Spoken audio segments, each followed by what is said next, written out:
friends Andrea and James, we are presenting you all 10 distance learning best practices for you to follow in your online classes. Let's get into it. So our very first distance learning best practices is to read the information. It's very important that we read our syllabus once our professor emails it to us, so we know which books we need to purchase for our online class and what other additional resources we might need for success in our online class. This is also a time for you to write down any questions you have with regards to grading policies, specific assignment details, and anything else that you are confused about on the syllabus.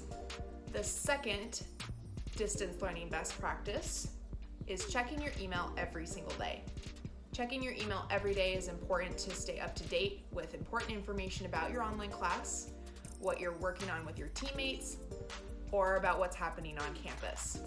I like to check my email every morning and evening, so just in case I don't have a chance to check it during the middle of the day while I'm at work, I can see what I have to follow up on the next day. Our third distance learning best practice is to communicate with your professor on a weekly basis. Something I like to do at the beginning of every online course is to send my professor an email introducing myself and asking them specifically for the syllabus or what textbooks we might need throughout the course. This establishes a connection between me and the professor so that I have a line of communication to follow if I have any questions down the road. Our fourth distance learning best practice is to stay organized. Staying organized during an online class looks different for everybody, but for me, it looks like taking notes about certain assignments during my lecture online, when working with my teammates, or when I'm reading my textbooks for certain assignments. I also like to stay organized by plugging in all my important assignments on my calendar in Canvas so that I know what's coming up and what I have to do before a deadline. And now I'd like to invite my friend James to take it away for the rest of our distance learning best practices. Hello everyone, I'm James. There are a few things I like to do to help me be successful on online learning. I like to designate a workspace. My workspace is a desk with my laptop computer set up on it. However, it doesn't have to be exactly a desk. It can be a table or anywhere with a flat surface where you can set up your desktop or laptop computer. Where you don't want it to be is a futon, a couch, or a bed. You don't want to fall asleep while doing your homework. Next, I like to use a calendar, just like this calendar here on my wall.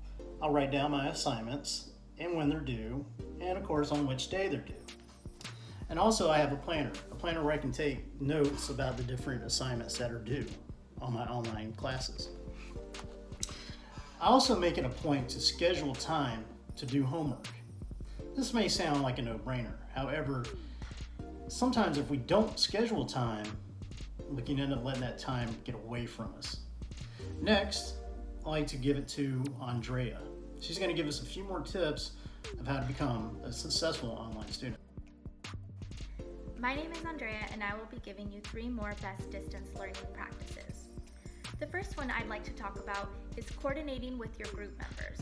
So whether you're working on a project or getting together to do other types of studying, it's important that you create a Google document or perhaps a text message group that would allow all your classmates to work on the same document or coordinate in order to facilitate an easier process.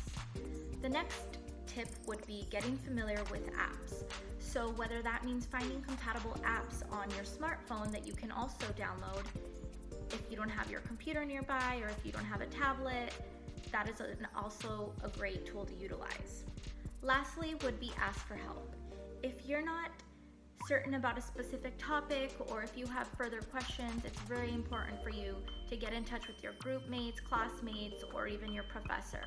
So go ahead and not feel bad about reaching out, and that's what your class and that's what your professors are there for. Thank you. I hope you enjoy all these learning practices.